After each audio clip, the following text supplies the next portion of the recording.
Ya va que no sé cuál es.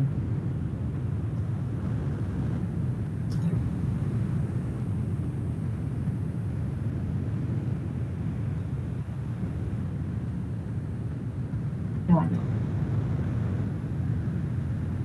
Aquí están los que tienen el despelote de laboratorio, de la clase de laboratorio con el profesor Sergio. Son los mismos.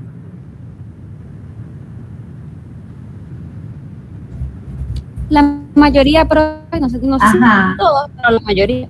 Ajá, termina de explicar el problema que no lo entiendo. Ahora resulta que hay algo con topografía. Pensé que era nada más el profesor Sergio y yo, pero ahora entiendo que está metido topografía.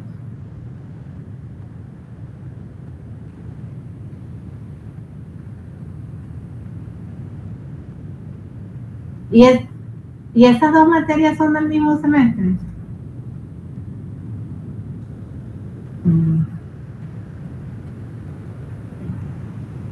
Ok. Profe, disculpa, hola, buenas noches. Buenas noches. Pero usted va a darle clase los jueves también, de laboratorio. No, de teoría y laboratorio. Sí, tengo alumnos ese día, yo doy la clase, pero como creo que había dos y uno se cambió, yo dije, bueno, entonces, si se cambian y queda uno solo, no puedo dar la práctica con uno solo. Sí, pero yo no puedo los viernes. ¿Tú qué tienes los viernes? Los viernes trabajo, profe. ¿Desde temprano? Sí, trabajo. Vamos a ver cuántos hay los jueves, que de verdad que no sé. Bueno, Dios quiera. Pero que se pueda resolver. Sí, vamos este jueves y vemos quiénes están y quiénes no están y cuántos hay y cuántos no hay. Ajá. Dale, pues, profe. Ajá. Ya pude compartir, yo soy medio china en esto. Ajá. ¿Cuántos me faltan? De sus compañeros. ¿Aquí hay que 4 nada más? No. ¿Cuántas personas hay aquí? 1. Creo que solo 5 por lo que estoy viendo. No. Es que yo aparezco 3 veces. ¿Y dónde están los demás? Aquí hay otra. Ahorita se me queda Yenice. Ajá. Yenice, tú eres de los 3 ángeles de Charlie, de las 3 que llegaron al final, el viernes. Yenice. Sí. Ajá, ¿y dónde están los dos otros ángeles de Charlie? Creo que hoy no van a entrar. Ajá, ya empezamos mal. Ajá, ¿y quién me falta? Ay, Dios. No, pero por ejemplo, nuestro compañero Joel. Metieron un chancletazo a alguien por ahí. Ay, Dios, es que ese mi mamá está peleando con mi hermano. Tengo que apagar el micrófono. No, pero en vez de apagar el micrófono, salva a tu hermano. No, seguro se lo ganó. Profe, lo que le iba a decir, Joel, cuando alguno de nosotros no puede entrar a una clase, él suele grabar la clase. Entonces, como mi amiga Sabine y Georgie Mar no pueden entrar hoy, Joel va a grabar la clase de hoy. Ok. Y voy a apagar el micrófono para que ya me escuchen. Gracias. A tu mamá chancletazo. Ok. Entonces no sé cuánto me falta. Pobre muchacho. Ay, ahora se me perdió otra vez la lámina. ¿Cómo hago para llegar a la lámina? Ya va, muchacho, que no sé cómo hago para llegar a la lámina ahora. ¿Qué tengo que hacer?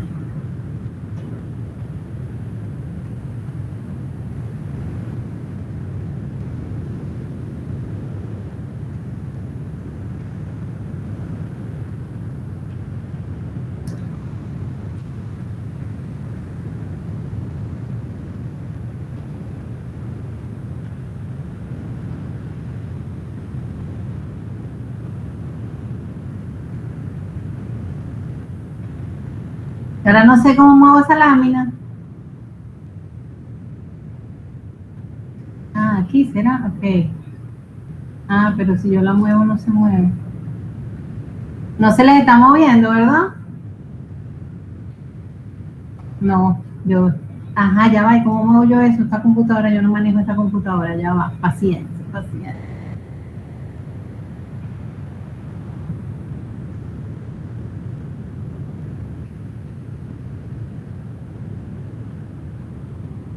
Esto no lo muevo. Ahora sí. Ok, esta sí la mueve. Ok, si hay algo que no me vayan entendiendo, interrumpen. Levantó la mano. Pati levantó la mano. Pati, ¿por qué levantó la mano? Estoy presente, profe. Ah, ok. Ajá. Entonces, fíjense, vamos con, igualito como les expliqué en laboratorio, cuál es la nota definitiva de esta materia. Como les dije en laboratorio, a la teoría se le saca el 80% y se le suma el 20% del laboratorio para que les dé la definitiva. Tienen que pasar las dos para poderla sumar. Si raspan una y la otra no podemos sumar nada. Ok, están raspados. Si pasan teoría y raspan laboratorio, tienen aplazada la materia. Si... Ya, denme un segundo, denme un segundito ya.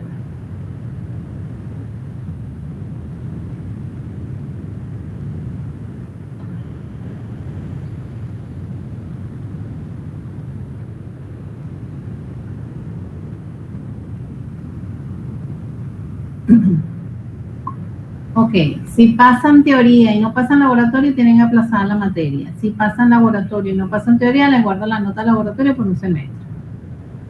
Entonces, ¿cómo va a ser el plan de evaluación? Vamos a tener 3 parciales y vamos a tener 3 quiz. La verdad es que casi siempre son 2 quiz y una tarea. Los quiz se los presentamos antes del parcial. En función a la bibliografía, el mismo libro que hablamos ayer, el Brajadash, ese libro explica bien sencillo. Ese libro está en el Classroom.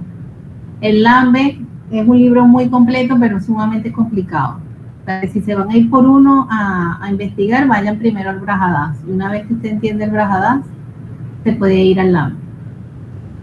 Y hay una guía que también está en el Classroom, que es una guía de mecánica del suelo, donde vamos a encontrar unas tablas y unos abacos que utilizamos para la obtención de algunos esfuerzos por sobrecarga, y creo que también está la hoja de clasificación, aunque la que está ahí no me gusta mucho. Yo creo que en el mismo Classroom tiene la otra. Tengo que decirle a Carlos que le pase el link de ese Classroom.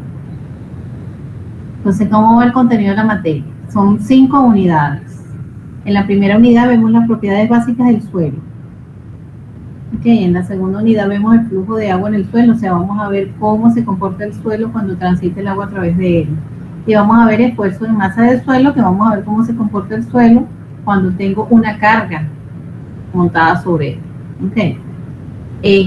Luego vamos a ver resistencia al esfuerzo cortante, es uno de los temas más importantes. Todos estos temas los necesitan para fundaciones, pero resistencia al esfuerzo cortante y asentamiento es básico para que lleguen a fundación. Entonces, en el primer parcial evaluamos las propiedades básicas del suelo y flujo de agua. En el segundo parcial evaluamos esfuerzo en la masa del suelo y resistencia al esfuerzo cortante, y en el último parcial evaluamos asentamiento.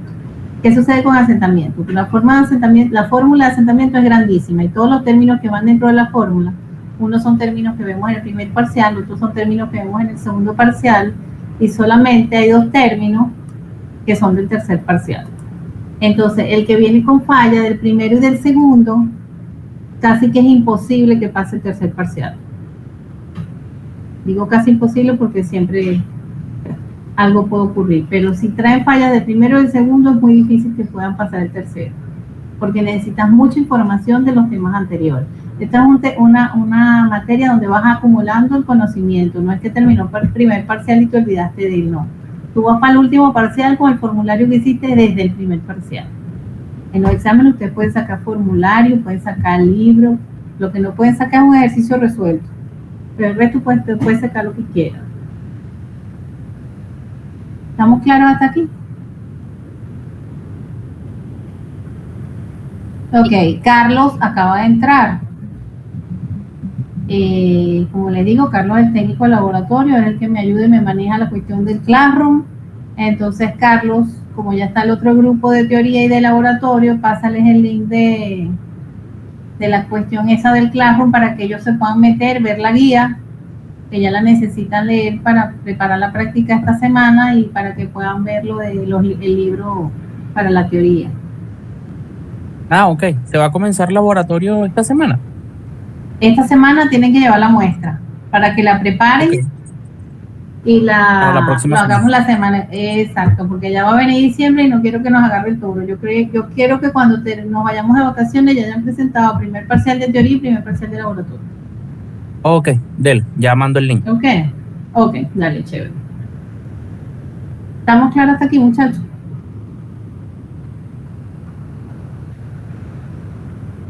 Ok, entonces, ¿qué es mecánica del suelo? Fíjense que aquí dice, es la rama de la ciencia que trata el estudio de sus propiedades físicas y el comportamiento de las masas de suelo sometidas a varios tipos de esfuerzos.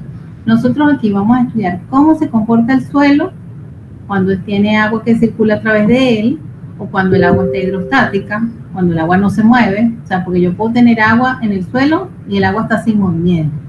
Yo puedo tener agua en el suelo cuando está con movimiento. Yo puedo tener una carga sobre el suelo que me está afectando el suelo como tal. Entonces, todo ese comportamiento que tiene el suelo cuando está sometido a diferentes tipos de esfuerzos, lo vamos a estudiar acá. Ahora, ¿cuáles son las áreas de aplicación de mecánica del suelo? Fíjense algo. A la hora de hacer una fundación, que la fundación es lo que soporta, o es la infraestructura, lo que soporta la estructura, una fundación puede venir dada por una zapata o por un pilote. Todo el mundo sabe qué es una zapata y qué es un pilote, una losa. Todo el mundo sabe qué es eso.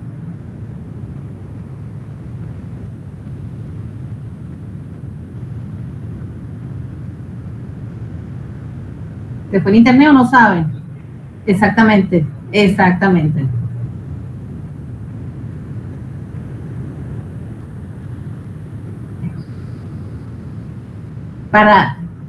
Exactamente, para algo más liviano. Entonces, sea pilote, sea zapata, imagínate, zapatas son estas basecitas que se ven aquí abajo de la casa, ¿ok? Que es como una base cuadrada de 1 por 1, 1,5 por 1,5. Para yo poder diseñar esa base, yo necesito saber qué hay aquí abajo del suelo.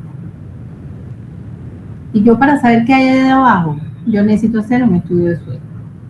Por eso es que mecánica del suelo me sirve a la hora de hacer las fundaciones, porque yo para poder diseñar esta base que va a ser de concreto con acero, yo necesito saber qué esfuerzo va a transmitir esa base al suelo y si el suelo va a ser capaz de soportar esa carga. Entonces, para yo saber si es capaz de soportarla, yo necesito conocer las propiedades del suelo. En el caso de que sea una carga más pesada, tengo los pilotes. Los pilotes son como una especie de columnas que se entierran en el suelo a una profundidad más grande. Una zapata llega a 1 metro, 1,5 metros de profundidad. Un pilote puede llegar a 10, 15, 20 metros. Ok, entonces, para yo saber qué tipo de pilotes voy a utilizar, yo primero necesito saber qué carga va a transmitir el pilote al suelo. Y yo necesito conocer las características del suelo que tengo abajo para poder determinar si ese suelo es capaz o no es capaz de soportar y poder diseñar ese pilote en función a las características que tenga el suelo.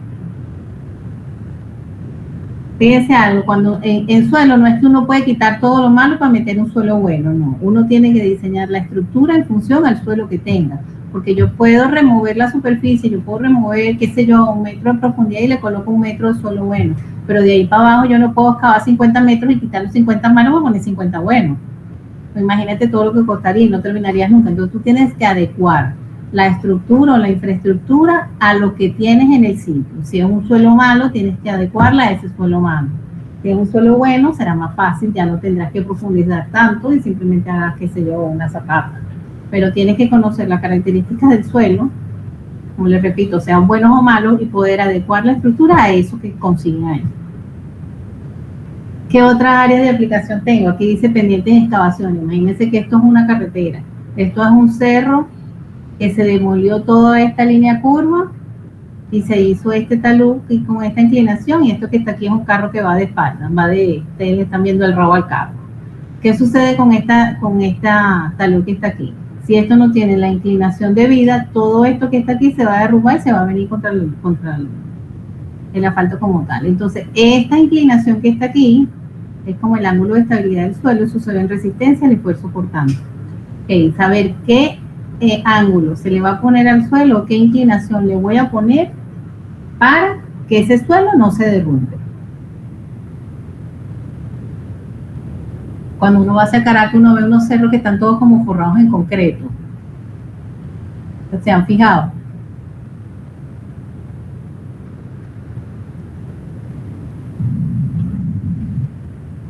Ok, entonces, ¿por qué está eso todo forrado en concreto?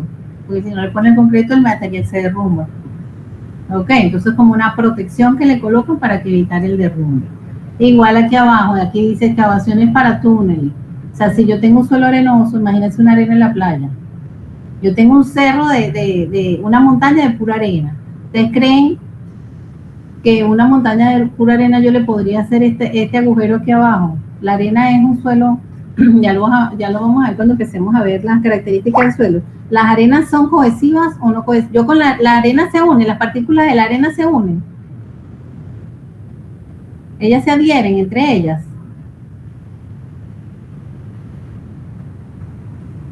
Ustedes cuando van para la playa y hacen una bola de arena, ¿ustedes logran hacer la bola? No, porque no tiene cohesión, no tiene adherencia. Entonces cualquier excavación que tú hagas con arena, ¿qué va a suceder? Se va a derrumbar. Porque no hay atracción entre las partículas. Por eso entonces cuando yo voy a hacer una excavación o un túnel, yo tengo que saber qué tipo de suelo es esto, para poder saber qué maquinaria voy a utilizar, cómo lo voy a encofrar, y luego lograr el objetivo que es el túnel. Igual en la zanja, imagínense que ustedes van a abrir un hueco porque ustedes van a meter una tubería. Y este lugar donde ustedes están abriendo este hueco es pura arena. Si ustedes empiezan a excavar esta zanja, y no le colocan esta protección a los lados, siendo el suelo pura arena, a medida que el señor vaya aquí con la pala, ¿qué va a ir sucediendo con este material a los lados? Él se va a mantener. Si no tiene este encofrado, él se va a mantener o se va a derrumbar. Si fuese arena de playa, se derrumba exactamente. Entonces yo necesito saber qué tipo de suelo es para poder tomar la previsión de si tengo que colocar un encofrado o no tengo que colocar un encofrado. ¿Qué otra área de aplicación tenemos? Aquí hablan de estructuras de tierra. Imagínense que ustedes quieren tener una agua represada en un sitio. Y yo tengo estos dos montones aquí a los lados, estos núcleos aquí a los lados. Vuelvo con la arena de playa. Si ustedes quieren que el agua se mantenga aquí a un nivel, este núcleo que tengo aquí de un lado y del otro, ¿ustedes creen que eso tiene que ser un suelo permeable o impermeable? Un suelo permeable es un suelo que permite el paso del agua a través de él. Y un suelo impermeable es un suelo que no permite el paso del agua o permite el paso muy limpio.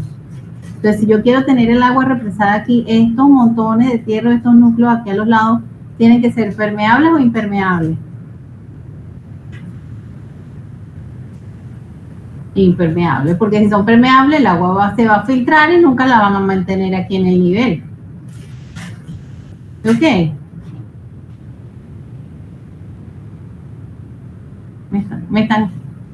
Solamente me habla Joel. ¿Los demás? ¿Tienen la mamá con la chancleta atrás? Bueno, sí. Yo sí todavía.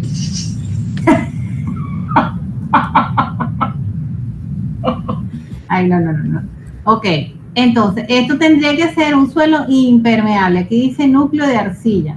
Bien, la arcilla, ya cuando veamos los tipos de suelo van a ver. La arcilla es un material una partícula muy pequeñita que se adhiere una a otra, y ellas son tan pequeñas y se unen tanto porque ellos actúan la fuerza de cohesión que ellas no dejan espacio vacío para poder permitir que circule el agua. Por eso que este núcleo que dice aquí es un núcleo de arcilla, porque estos tienden a ser suelos impermeables. ¿Ok? ¿Qué otro ejemplo tiene aquí? Dice estructuras de retención. Imagínense que esto que está aquí es un suelo y esto que está aquí es agua, como un muelle. Yo voy a hacer este muro aquí para impedir que este suelo que está aquí se derrumbe. Yo para poder diseñar este muro que está aquí, él tiene que ser capaz de soportar la fuerza que ejerce el agua y tiene que ser capaz de soportar la fuerza que ejerce el suelo. Si la fuerza que ejerce el suelo es mayor a la fuerza que ejerce el agua, ese muro va a volcar y no va a hacer las veces de muelle. Ok, entonces, ¿qué necesito conocer yo? Las propiedades de este suelo para poder diseñar en función a las propiedades de este suelo, poder diseñar este muro. Lo mismo pasa aquí al lado, nada más que aquí era suelo-agua, y aquí es suelo y suelo. Igualmente, donde tengo el nivel del suelo más alto, él tiende a empujar el muro hacia el nivel más bajo. El lado más alto se llama activo, el lado más bajo se llama pasivo. Entonces, ese muro hay que diseñarlo conociendo las características del suelo, hay que diseñarlo de modo que él no sufra ni deslizamiento ni volcamiento. ¿Qué quiere decir deslizamiento? Que se mueva horizontalmente. ¿Qué quiere decir volcamiento? Que gire sobre su base. Ok, entonces para eso yo debo conocer las características del suelo, tanto del lado activo como del lado pasivo. ¿Estamos claros?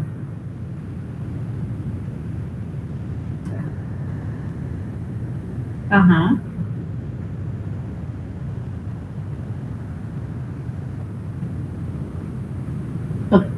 Lo que pasa es que, fíjate que el agua no llega hasta arriba, pues, sino que llega como a cierta altura. Entonces tú tienes que lograr un equilibrio con esa fuerza que tiene el agua abajo y la fuerza que tiene el suelo arriba. ¿Ok? Ajá. Entonces aquí habla un proceso de resolución de problemas de mecánica del suelo, que este proceso aquí en la hoja se ve súper fácil. Fíjense algo. Proceso de resolución de problemas de mecánica del suelo planteado en la ingeniería. Entonces, ¿qué debo conocer yo para poder resolver el problema? Primero, lo que debo conocer son las propiedades del suelo. Y esas propiedades del suelo son las que determinamos en el laboratorio a través de los ensayos. ¿Ok? Estudio teórico del suelo, de cómo se comporta. La composición estratigráfica del suelo. Todo el mundo sabe qué es una estratigrafía. No, bueno, yo no. Yo no. Ok.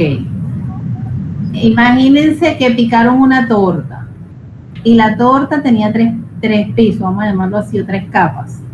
Abajo tenía una de chocolate marrón, en el medio tenía una de vainilla blanca y arriba tenía una de fresa rosada. Ustedes ven 3 capas bien diferenciadas. Una estratigrafía es como que picaran el suelo y vieran las capas de suelo que hay a cierta profundidad. Recuerden que el proceso de formación del suelo es algo que es con el tiempo y no vamos a ver las capas así diferenciadas tal cual como la torta que se ven en forma lineal, pero sí se pueden ver distintas capas donde van a ver distintos colores, tal vez una capa es gris, una capa es marrón, una capa es marrón más clarita. Entonces la estratigrafía se logra haciendo perforaciones en el suelo, sacando una muestra a cada metro, ok, estudiando esa muestra a cada metro, y se asume que en ese metro que se sacó la muestra va a medir 30 centímetros, pero yo bajo 1 metro y saco una muestra de 30 centímetros, y esa muestra va a ser representativa de ese metro. Ok, entonces si lo que yo saqué en ese muestrador es, qué sé yo, una arena, yo considero que todo ese metro lo que es arena. Ahora, si yo bajo otro metro y saco una muestra de ese metro, que es una arcilla, ya yo sé que el metro que hay por debajo de ese nivel, o ese metro corresponde a arcilla, y así voy.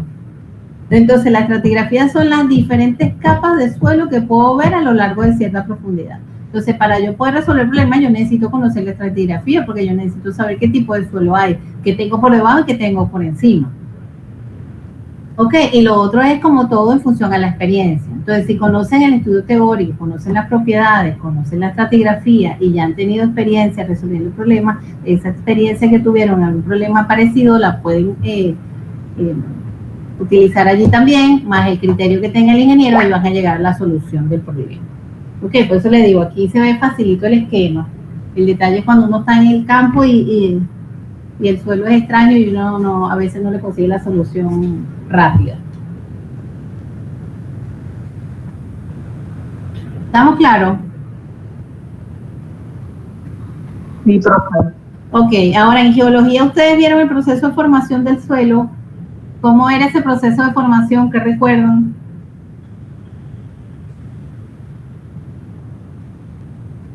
No recuerdan.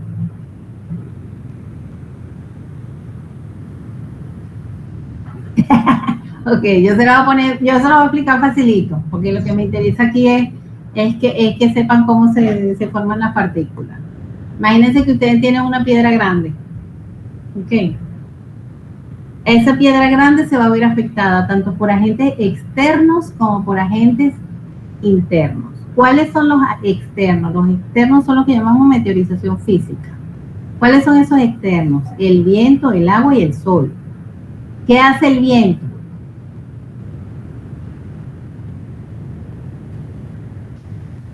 El viento va empujando y va chocando una con otra y a medida que va chocando se van partiendo. Ok, ¿qué hace el agua? El agua va cayendo, lo va erosionando. ¿Qué hace el sol? El sol calienta más la superficie que la parte interna. Entonces, si hay una diferencia de temperatura, ¿qué sucede? Lo de afuera se va como desprendiendo. Entonces, entre el sol, el agua y el viento, esa partícula o esa piedra grande se va a hacer como más chiquita, porque todo eso va a hacer que ella como que se fracture y se hagan partículas más pequeñas. ¿Ok? Y aparte tengo la meteorización química, que es la oxidación, carbonatación, la hidratación, que eso es como un proceso de descomposición ya interno de la partícula. Entonces, esa partícula pequeña que tenía anteriormente, que son estas que llamamos fracción gruesa, ahora esa se va a hacer más pequeña todavía. Entonces, la fracción gruesa, nosotros vamos a trabajar aquí con dos tipos de suelo, lo grueso y lo fino. ¿Ok? Fracción gruesa, fracción fina. ¿Qué contempla la fracción gruesa? Contempla las gravas, que son las piedras, las partículas grandes, como de 1 centímetro, medio centímetro, las gravas y las arenas, que es como la arena de playa, la arena con la que se frisa, con la que se hace la mezcla del cemento, del concreto, perdón. Y aparte vamos a trabajar con la fracción fina, que la fracción fina corresponde a los limos y las arcillas. Las arcillas son ese material con el que hacen los muñequitos de barro, las casitas de barro que le ponen al nacimiento. ¿Se ubican cuál es? Que es un material marrón, con la que se hacen los ladrillos.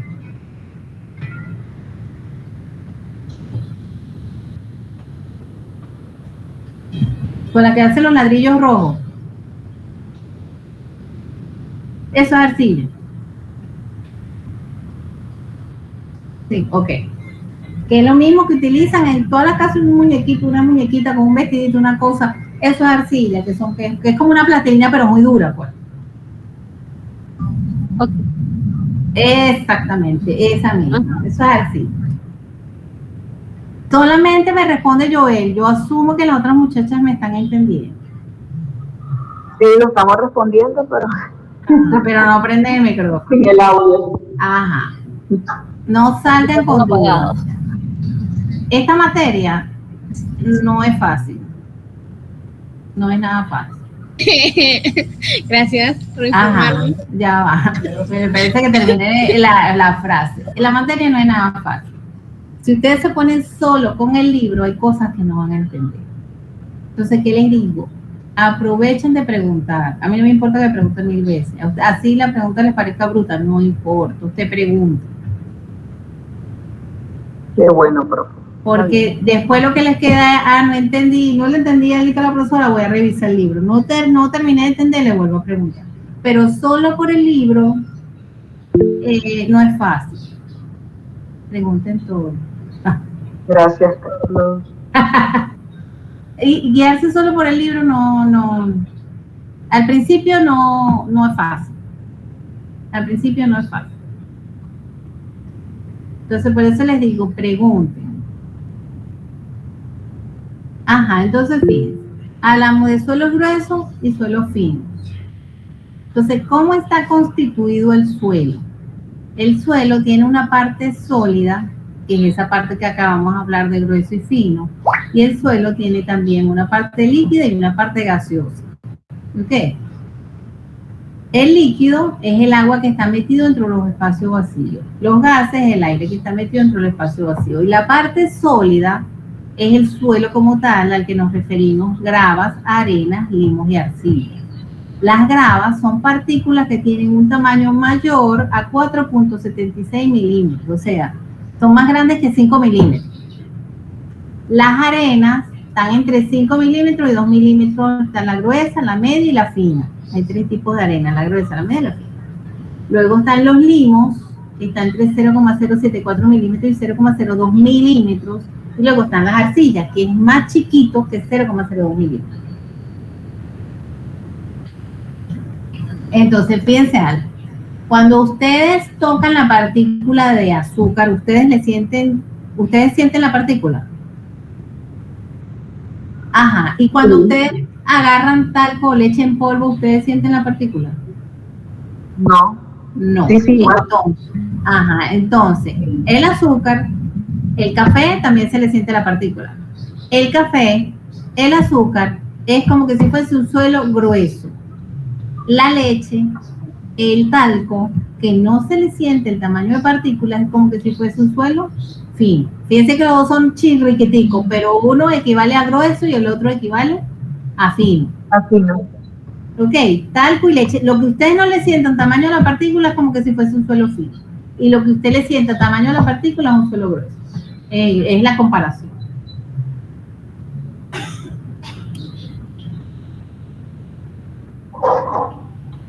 ¿Estamos claros? Ok, ya va, déjeme que voy a cargar los canales. Ay, Dios mío, este muchacho todavía lo está matando. Profe, ¿usted deja ese material en Classroom? Ahorita se los paso por Telegram, ahorita se los paso. Ok, gracias, profe. Ajá, ya va, que ahora no quiero esto, ahora quiero el otro. Creo que eso también ya está en el Classroom. No sé. Sí. ¿Sí? Porque yo tengo eso organizado en clases de teoría. Ah, ok. Ahí está, clase de presentación. Después ahí están todas las clases. La mayoría de las clases están allí, muchachos. Muchachos, en ese Classroom hay de todo. Así que aprovechen. Sí, yo porque no sé, porque a mí yo no tengo acceso a eso. Me manda por otro lado. Pero en ese Classroom hay de todo. Están todos los libros también. Hay parciales resueltos también para que vayan haciendo la mapa. Ay, quita eso de ahí. ¿En serio? No, mentira. Es para motivarlos a que entren, vale. Ah, ok. Entonces, si borra la cosa. Mire, muchacho, cuando digamos que hay quiz, usted no puede estudiar el día antes porque no va a haber luz. Usted tiene que empezar a estudiar con tiempo y empezar a aclarar dudas. La ventaja que tenemos es que como vamos a dar la teoría aquí y vamos a ir allá y vamos a hacer los ejercicios, ahí cada quien va a hacer su ejercicio, y no es que yo voy a dejar que entre fulanito y me preste el cuaderno. Eso lo pueden hacer, pero igualito no. El que hace eso no va a haber luz, de verdad.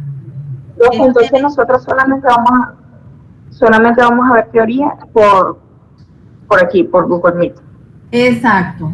Vamos a ir todos los jueves igualito. No, mira, los jueves, los martes vamos a dar la teoría por aquí, la teoría. Toda teoría lleva un ejercicio. Los ejercicios lo vamos a hacer el jueves allá en la clase. Ok, perfecto. Nosotros igualito vamos a ir los jueves a clase de teoría. Lo que es que vamos a hacer ejercicio y vamos a aclarar las dudas que quedaron aquí. Y vamos a dar laboratorio el día que toque, pues el jueves, y la otra sección es el viernes a las 10. Okay, porque ya me llamó el profesor Sergio, pero no sé, porque si está topografía, de verdad que no sé. Yo no tengo ningún problema de arrancar laboratorio a las 8, pero ya es cuestión de que ustedes cuadren su... Ajá. Yo puedo empezar a las 9:40, yo no tengo problema, porque yo voy a llegar a las 8. Pero tiene que cuadrar ustedes horario con los del todo.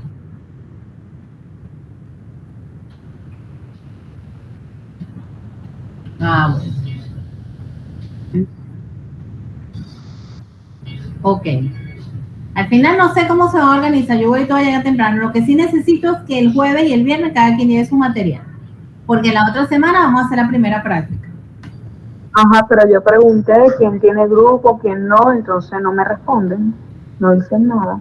Mira, ese día estaba el jueves, está Maylari y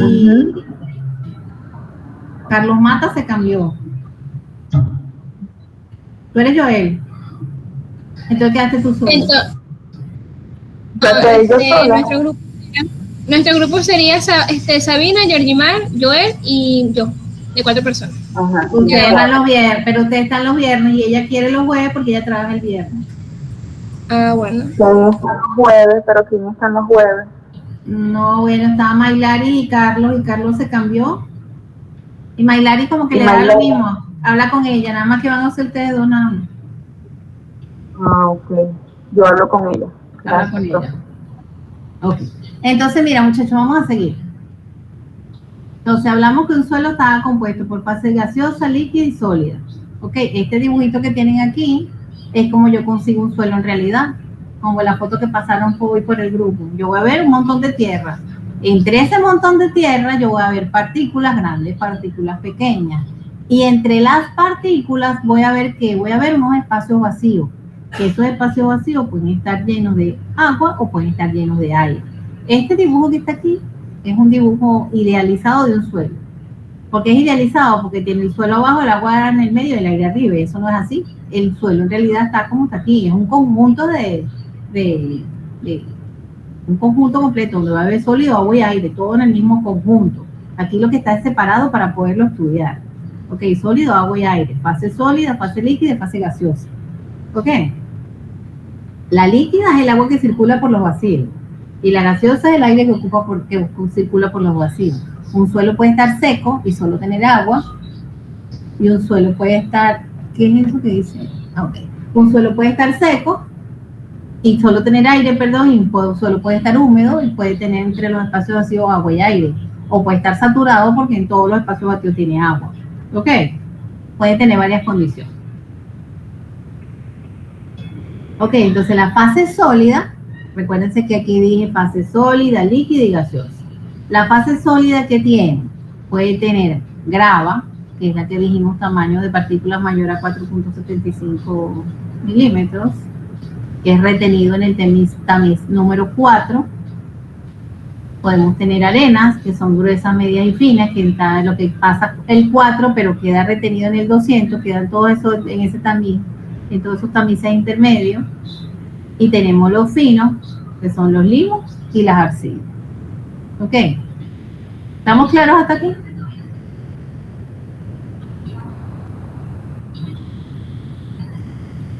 Ok. Entonces aquí me habla de la estructura del suelo. Los suelos de grano grueso, dice que son de grano simple, que tienen forma redondeada, que son estos que vimos aquí, estos que vimos acá. Ok, estos dos. Yo esos suelos, cuando hago la granulometría, que es lo primero que ustedes van a hacer, partiendo de esa granulometría, igualito como hacían en materiales y ensayos, van a quedar materiales y suelo retenido en cada uno de los tamices, y en función a eso pueden hacer una curva granulométrica. Ok, entonces pueden tener suelos bien gradados, que son suelos bien gradados, son suelos que contienen una buena porción de partículas de todos los tamaños, que es esta línea que está aquí en el medio, que es como una S estirada. Fíjense que tengo partículas desde lo más grande hasta lo más pequeño. Okay, esas curvas así de forma de S estirada es un suelo bien gradado. Pueden ser también uniforme. ¿Qué quiere decir un suelo uniforme? Un suelo uniforme es cuando todas las partículas son iguales. Acuérdense que los niñitos van para el colegio uniforme, todos van igualitos. Porque un suelo uniforme es cuando todas las partículas son del mismo tamaño, que equivale a esta curva vertical que está aquí. Okay. Y esta curva que está aquí, que está aplanada en el medio, es una curva mal gradada. Pues esta curva lo que me está diciendo como que tengo mucho de uno y poco de otro. Entonces lo ideal es que siempre tengamos suelos bien gradados, que es esta forma de S alargada. Pero como el suelo no va a ser la gráfica como nosotros querramos, sino como lo que él tenga en función a su proporción de materiales, por eso es que lo graficamos y vemos cómo queda la condición. Ok, en los suelos gruesos predomina la fuerza de gravedad. En los suelos finos predomina la fuerza de cohesión. En la estructura del suelo, los suelos de grano fino tienen forma de disco. Son como estos dibujos que ven aquí abajo. Imagínense unos CD todos pegaditos. Ellos son mucha área, poco peso Y si yo los pongo todos pegaditos, yo no me va a quedar espacio vacío libre para que el agua pueda circular a través de él. Entonces dice, la forma especial de sus minerales causa que en las partículas haya un área muy grande con un peso relativamente pequeño. Eso es lo que se llama superficie específica. El área entre el peso. Un área muy grande entre un peso muy pequeño. En cambio, en los suelos de grano grueso, ellos son, el área es más pequeña, pero tienen mayor peso. Porque imagínense comparar el peso de una piedra con el peso de una laminita esta que está aquí. Okay, entonces, aquí estos predominan la fuerza de cohesión. Ahora, ¿cómo determinamos el tamaño de partícula de los suelos de grano grueso? Eso se determina a través del tamizado, que es lo que ustedes van a hacer. Dice, la nanometría por tamizado se emplea para determinar el tamaño de las partículas y su distribución en la masa del suelo. ¿Qué sucede? Si se recuerdan aquí, estos suelos finos decían que era un tamaño más pequeño que 0,075. Okay. El tamiz número 200 tiene ese tamaño, 0,075. Quiere decir que todos los limos y todas las arcillas pasan por el tamiz número 200. Ahora, no hay un tamiz más pequeño que el 200, el más pequeñito es el 200. Quiere decir que no existe un tamiz que separe el limo de la arcilla. Por eso es que la granulometría que ustedes van a hacer es por lavado. Ustedes van a lavar por el tamiz número 200 y todo lo que pase el 200 va a ser limo y arcilla. Ok, y ustedes van a tamizar todo lo que queda sobre el 200, que lo que le queda es grabar en la gruesa, media y fina. Ok, lo que pasa por el 200 no se puede determinar a través de un tamiz, sino que se determina, esto es lo que ustedes van a hacer ese día. Una vez que ya ustedes lavaron la muestra, que la pesaron, ustedes dijimos, agarran 3 kilos de material, lo meten al horno, eso se seca. Cuando se seque lo pesan, ese peso lo van a notar con precisión porque ese es el peso del suelo grueso más el suelo fino. Luego ustedes lo van a pasar a lavar por el 200, quiere decir que todo lo que corresponde al fino pasa por el 200 y lo botan. Lo meten al horno, lo secan y eso les va a dar exactamente lo que corresponde a la fracción gruesa. Y la fracción gruesa es todo lo que queda sobre el 200. Quiere decir que ese material lo vamos a meter en la tamizadora y va a pasar esto que está aquí. Los materiales, el suelo va a quedar distribuido en cada uno de los tamizos. Ok. Lo que pasa el 200 no le vamos a determinar el tamaño de partícula. Lo que pasa el 200 se determina a través del método del hidrómetro, que no lo hacemos en el laboratorio, pero eso lo que consiste en colocar el suelo en el agua y medir a través del tiempo la velocidad de sedimentación para poder determinar el tamaño de partícula. Ok, pero nosotros vamos a determinar la fracción gruesa, la granulometría, o sea, cuál es la distribución de tamaño de los suelos gruesos. Los suelos finos los vamos a hacer a través, no le vamos a determinar tamaño, sino que lo vamos a hacer a través de los límites de consistencia. ¿Cuál es la característica principal de los suelos finos? Que ellos tienen plasticidad. ¿Qué quiere decir la plasticidad? La propiedad del suelo de sufrir deformaciones irreversibles sin deformarse, quebrarse o disgregarse. Es como la plastilina igualita que ustedes utilizaban en kinder. Ustedes hacían la plastilina, el rollito, la bolita, la volvían a enrollar, lo volvían a hacer otra forma y ella no se quebraba, no se disgregaba, ella simplemente agarra la forma que tú le des. Esa es una característica particular de los suelos finos, específicamente de las arcillas.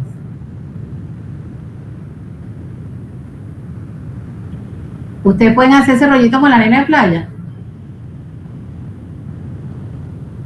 Imposible, imposible. Ok. Entonces, los suelos plásticos son los que me permiten hacer el rollito. Los suelos no plásticos no me permiten hacer el rollito. Entonces, en función a eso, ¿una arena es plástica o es no plástica?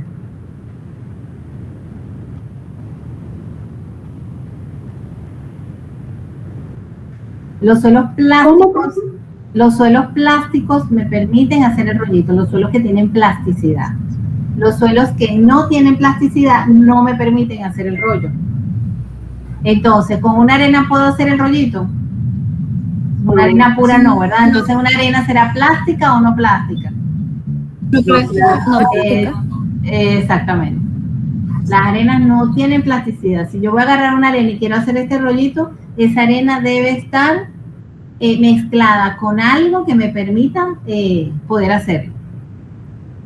Recuérdense que en el campo uno no consigue todo el tiempo suelos puros. No es que voy a conseguir arcilla pura, arena pura, no. A menos que vayas y compres arena cernida, arena lavada, ahí sí, porque la fuiste y la compraste. Pero en el campo tú no consigues todo el tiempo suelos puros, sino combinados. Por eso es que tienes que estudiar su comportamiento y tienes que clasificarlo. Y cuando están combinados, tú lo que ves es que tengo mayor proporción. Si tengo más proporción de fino que grueso, tendrá comportamiento más de fino que de grueso. Y eso ya lo vamos a ver en la clasificación. ¿Estamos claros?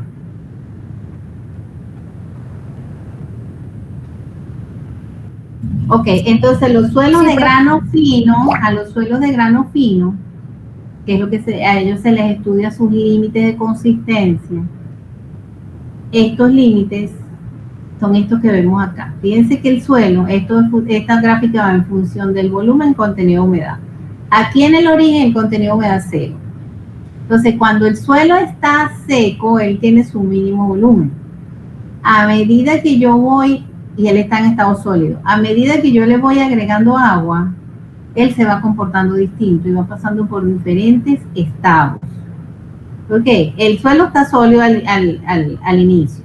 A medida que yo le agrego agua, él va pasando de sólido a semisólido. Si yo le sigo agregando agua, él pasa de semisólido a plástico. Y si yo le sigo agregando agua, él pasa de plástico a líquido. Y a medida que le agrego agua, su volumen va aumentando. ¿Okay? Porque antes era puro sólido, y ahora a medida que yo le incorporo el agua, el volumen él como que se va hinchando, va aumentando su volumen. Ok, entonces, si se fijan, aquí hay unos puntos rojos. Esos puntos rojos me indican el contenido de humedad o la cantidad de agua que tiene el suelo, o que es como una frontera para el cual el suelo deja de comportarse como sólido para empezar a comportarse como semisólido. Ese es el límite de contracción. El límite plástico es como un contenido de humedad frontera, una cantidad de agua para el cual él deja de comportarse como semisólido para comenzar a comportarse como plástico. Es como que si el límite líquido fuese, qué sé yo, 19%. Entonces cuando tiene 18 está en estado plástico, pero cuando tiene, perdón, en estado semisólido, pero cuando tiene 20 está en estado plástico. Ok, entonces ese punto lo que me indica es una condición contenido de humedad frontera donde varía el comportamiento del suelo. El límite líquido es un contenido de humedad para el cual el suelo deja de comportarse como plástico para empezar a comportarse como líquido. Entonces, en la práctica de la semana que viene dijimos que íbamos a hacer identificación, granulometría y límites de consistencia. Granulometría es lo que vimos ahorita, donde pongo los tamices y vemos la distribución de los tamaños de las partículas. Y los límites de consistencia es porque ustedes van a determinar este límite plástico y este límite líquido. ¿Ok? Fíjense aquí, me da las características del suelo a medida que va pasando, le dan como ejemplos a medida que va pasando de estado. En estado sólido, ellos lo comparan con un caramelo duro, una galleta, como una galleta de soda. Se resquebrajan de formarse. Llego a la línea que es límite de contracción. Si le sigo echando agua, pasa a semisólido. Ellos comparan semisólido con un queso, un caramelo blando, se deforma y se agrieta también. Si yo le sigo echando agua, llego al límite plástico. Dice que es como una pasta dental, una manteca blanda, se deforma y no se agrieta. Y si yo le sigo echando agua, llega al límite líquido. Por encima de eso, es como una sopa espesa, como un líquido. Imagínense una sopa de papa, donde tengo el agua por un lado y la papa por el otro. La papa es el suelo. Ok.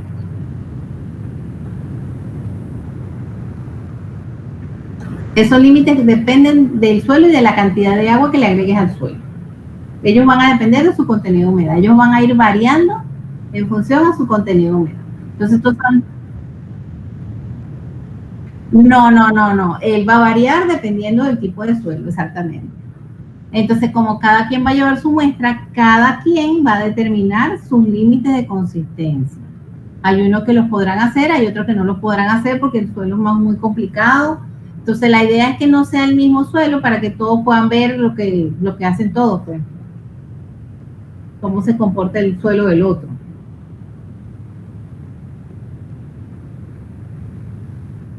Ok. Límite líquido dice contenido de humedad por encima del cual el suelo se comporta como un líquido viscoso y por debajo del cual como un plástico. Ese ensayo se hace en una copa que se llama copa de Casagrande. Esto es una base metálica y esto es imagínense que esto es como un cucharón de bronce. donde yo coloco aquí el material y eso se divide, si se fijan, esto tiene una ranura aquí en el medio, eso se divide con un ranurador que ya viene normalizado, que ya trae el aparato. Este aparato trae aquí un contador y aquí una manillita. Okay, esta manilla la van a mover y a medida que mueven esa manilla, esa copa va bajando y va subiendo. Entonces a medida que ella baja y sube, ella se va golpeando con la base. Y a medida que se golpea, esa ranura, ese suelo que está ahí, se empieza a unir. A medida que le doy golpes, ese material se empieza a unir. El límite líquido se alcanza cuando las dos partes del suelo se unen media pulgada. ¿Ok? Y se cuenta el número de golpes. ¿Ok? En cuanto al límite plástico, que es el contenido de humedad por debajo del cual ya no se comporta como plástico, en función al límite plástico, esto lo consiguen haciendo estos rollitos, que tratan de llevarlo a 3 milímetros. Okay, una vez que lo llevan a los 3 milímetros, quieren que se quiebre, y una vez que se quiebren, se meten en una tarra y se determina el contenido de humedad. El contenido de humedad se determina como peso de agua entre peso de sólido. Quiere decir que esa tarita, ese material, esos rollitos, yo los meto en la tara, eso yo lo peso, lo meto al horno, y cuando lo saco del horno, la diferencia de peso me va a dar la cantidad de agua que se consumió. Entonces, si tengo el peso del agua y tengo el peso de sólido correspondiente a los rollitos que hicimos, peso de agua entre peso de sólido me va a dar contenido de humedad. Ok, eso es lo que va para la práctica de la semana que viene. Esto es lo que se van a estudiar. Ok, entonces eso me permitió calcular límite líquido y límite plástico. Con esos límites yo puedo determinar un valor, o un valor que se llama índice de plasticidad. Ese índice de plasticidad se determina restando el límite líquido del límite plástico. Calcular el límite líquido es un proceso, porque es aparte de colocar el material en la copa, eso hay que hacer unas gráficas para poder determinar el valor. Pero bueno, eso lo vemos en el laboratorio. Este valor del límite líquido menos el límite plástico me da lo que llamamos índice de plasticidad. Y ese índice de plasticidad lo que me dice es qué tan plástico es un suelo. Ok, entonces me dice que si el índice de plasticidad está entre 0 y 5 es un suelo no plástico. Está entre 5 y 15 es ligeramente plástico. Si está entre 15 y 40 es medianamente plástico, y si es mayor que 40 es altamente plástico. Entonces, ¿quién me da un ejemplo de un suelo que tenga un IP entre 0 y 5, que son suelos no plásticos? ¿Qué tipo de suelo puede ser?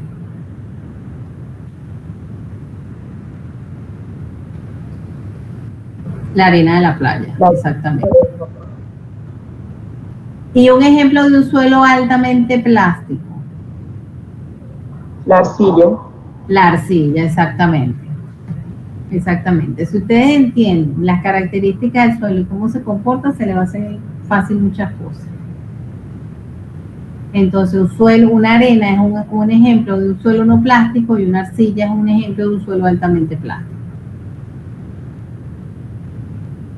Otra cosa que podemos determinar es el índice de liquidez. El índice de liquidez es lo que me dice en qué estado está el suelo.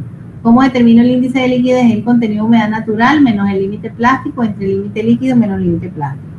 Si el índice de liquidez está entre 0 y 1, se dice que es plástico. Si es mayor que 1, se dice que es líquido. Y si es menor que 0, se dice que es sólido y semisólido. Si no se sabe la fórmula, por acá también lo podemos sacar. Ustedes van a determinar en la práctica cuánto vale el límite líquido y cuánto vale el límite plástico. Vamos a suponer que el límite plástico es 15 y el límite líquido es 20. Ok, vamos a suponer que esos son los valores que obtuvimos en el laboratorio. Ahora, si se fijan, el índice de liquidez va en función al contenido de humedad natural del suelo. O sea, ese es el contenido de humedad real del suelo sin haberlo modificado. El material que ustedes se traen del campo, ustedes ese material lo alteraron, ustedes lo metieron en una bolsa, a lo mejor le pegó el sol, o sea que ustedes no se lo están trayendo con el contenido de humedad real. Para nosotros saber en qué estado está el suelo, tenemos que tener el contenido de humedad real del suelo, traernos el material al laboratorio, bañado en parafina, sin que la humedad se le altere. Ok, entonces si yo tengo el contenido de humedad real, yo puedo calcular el índice de liquidez. Entonces, vamos a suponer, si no se sabe la fórmula, y vámonos por aquí para esta gráfica.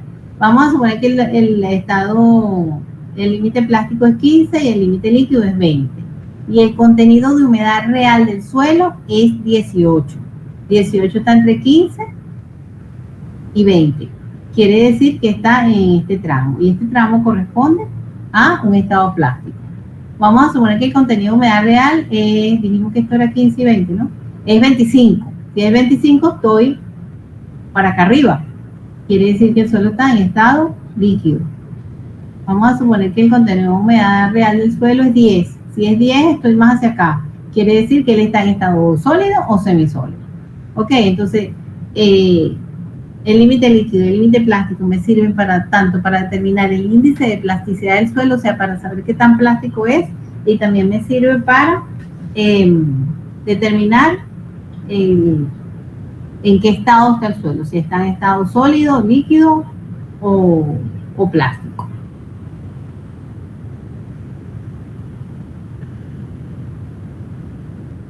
Ok. Entonces, ¿cuáles son las diferencias básicas entre un suelo grueso y un suelo fino? ¿Y ahora hay? 8:30. Okay. ¿Cuáles son las diferencias básicas entre un suelo grueso y un suelo fino? Primero, los suelos gruesos dijimos que eran no cohesivos y los suelos finos dijimos que eran cohesivos. Ok, el tamaño de las partículas dijimos que los gruesos se miden con un tamiz y los finos se miden con el hidrómetro. Los suelos gruesos dijimos que son de forma redondeada o angulosa, y los suelos finos dijimos que eran partículas más pequeñas y con formas aplanadas, cuando dijimos que era como un CD, que eran planas totalmente, tienen mucha área y poco peso. Se visualiza la forma de la partícula, el ejemplo que dimos, yo puedo tocar la partícula, yo la puedo ver, el café del azúcar, y hay partículas finas que son tan chiquiticas que hay que verlas con un microscopio, que fue la que dijimos que no se podía sentir la textura. Una es textura áspera y la otra es textura suave, arenosa. Los gruesos tienen baja superficie específica. La superficie específica dijimos que era área entre peso. Entonces, los suelos finos tienen alta superficie específica porque tienen un área más grande con un peso más pequeño. Los suelos gruesos son permeables porque cuando yo tengo partículas unidas gruesas, como ellas son, vamos a llamarlas así, grandes, quedan espacios vacíos entre ellas. En cambio, cuando tengo los suelos finos pegaditos, imagínense esos CD todos pegaditos, ahí no hay espacio vacío entre ellos. Y para que un suelo sea permeable, tiene que tener espacio vacío por donde circular. Por eso es que los suelos gruesos son altamente permeables y los suelos finos son de baja permeabilidad. Los suelos gruesos, no se pueden medir sus propiedades en muestras imperturbadas. Cuando se extraen muestras, y eso lo vamos a ver en el laboratorio, cuando tú extraes una muestra, tú puedes extraer una muestra imperturbada, pero para que esta esté imperturbada ya tiene que tener cierto grado de cohesión para que se mantenga. Porque ¿cómo hacemos para sacar una muestra de arena de la playa y traerla con la forma que tiene en el sitio? Es imposible, porque cuando yo la saco, cuando yo la agarro, ya ella como ya no tiene cohesión, ella es como que se desparrama. Entonces, para los suelos gruesos es difícil medir, es difícil sacar muestras imperturbadas, y para los suelos finos sí es más fácil sacar muestras imperturbadas porque los suelos finos tienen cohesión y cuando los extrae, pues ellos mantienen su forma.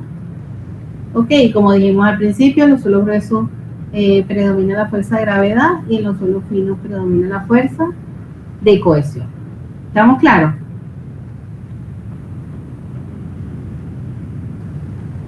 Ok, voy a dar esta parte para poder ir el jueves a dar la clase de clasificación. Entonces, para clasificar, ¿en qué consiste la clasificación del suelo?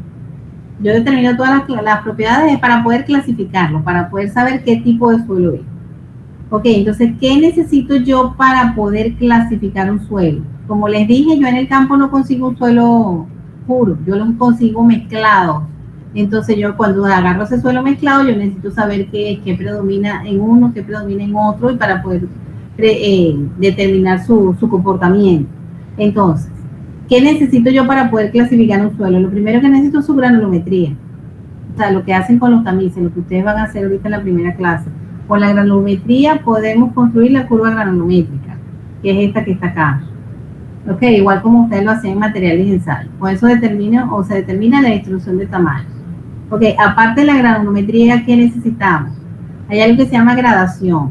Que la gradación dice, se debe determinar el coeficiente de uniformidad y el coeficiente de curvatura por medio de 60, de 30 y de 10.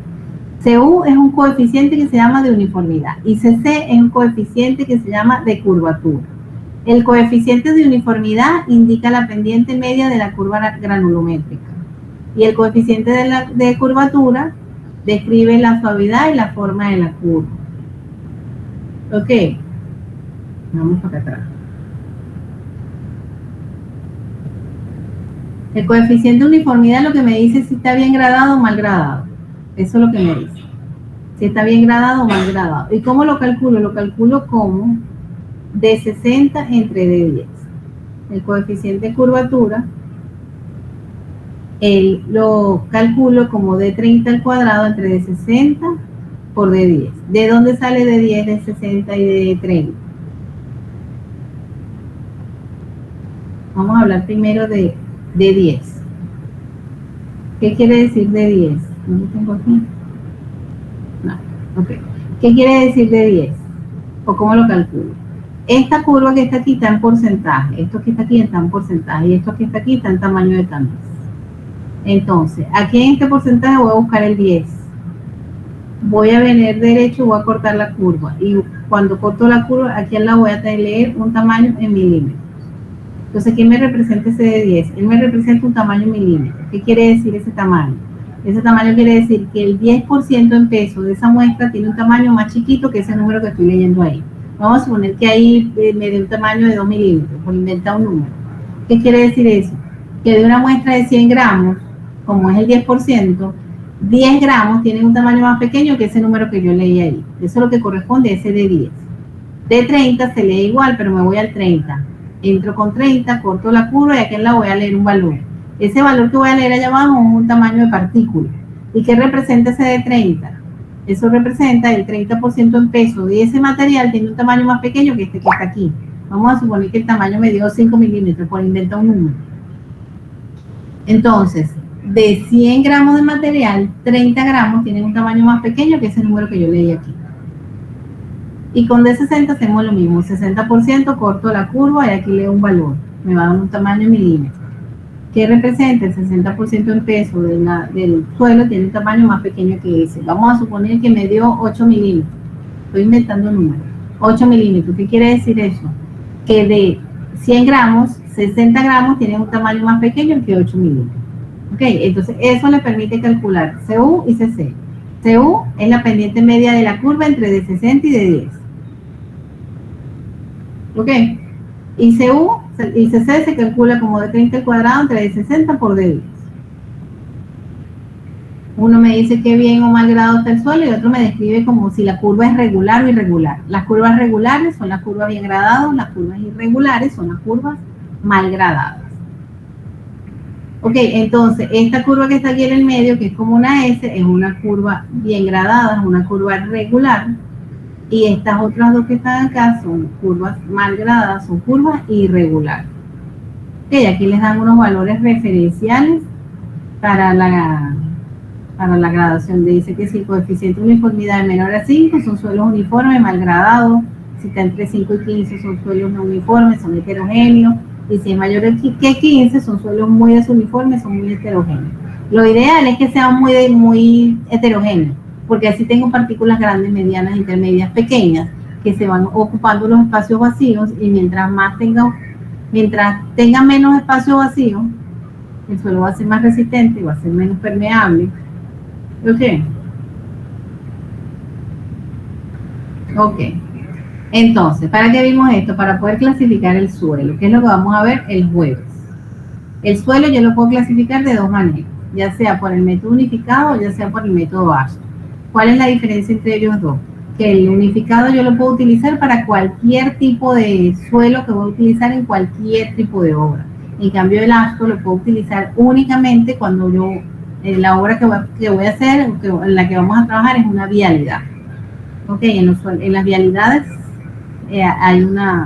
se limita el uso de suelo fino, porque los suelos finos tienden a absorber agua y ellos tienden a ser expansivos. Entonces, si yo tengo un suelo fino debajo de una carpeta asfáltica, el día que haya una lluvia, una inundación, ese suelo se va a hinchar y me va a levantar la carpeta asfáltica, y el día que haya una sequía, el suelo se va a encoger y me va a hundir la carpeta asfáltica. Entonces, si la carpeta asfáltica se expande y se encoge, ella lo que va a conseguir es agrietarse, y si ella se agrieta, por ahí percola el agua, y si por ahí percola el agua, me lava el suelo que tengo abajo y lo que va a ocurrir es una falla. Entonces, los suelos que se tienden a colocar en vialidad son suelos gruesos, no suelo fino. Ok, eso lo vamos a ver el jueves. Hay dos tablas para poder clasificar el suelo, una para grueso y una para unificado y una para áspero. Yo necesito que se lleven esas tablas. Esta es la de unificado. Necesito que se busquen esta en el Classroom y lo impriman, y esta es la áspero. Creo que en el Classroom está una diferente a esta, pero bueno, se parece. Ok, entonces el jueves vamos a trabajar con esas dos tablas. Necesito que todo el mundo las lleve, porque cada quien va a trabajar independiente. Ok, no les voy a explicar más nada porque ya tienen mucha información y no me van a entender esta parte. No me van a parar.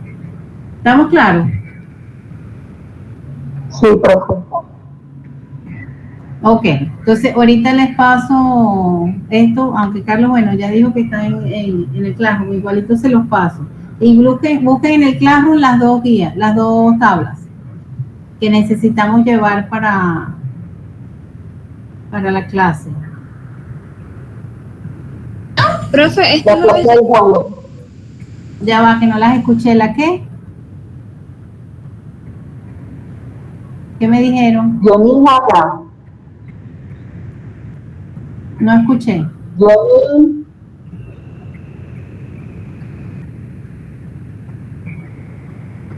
Yo creo que a Jenny le tiraron el chancletazo a la mamá.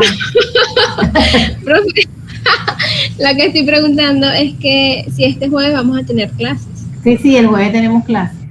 Todos los jueves vamos a tener clases, todos.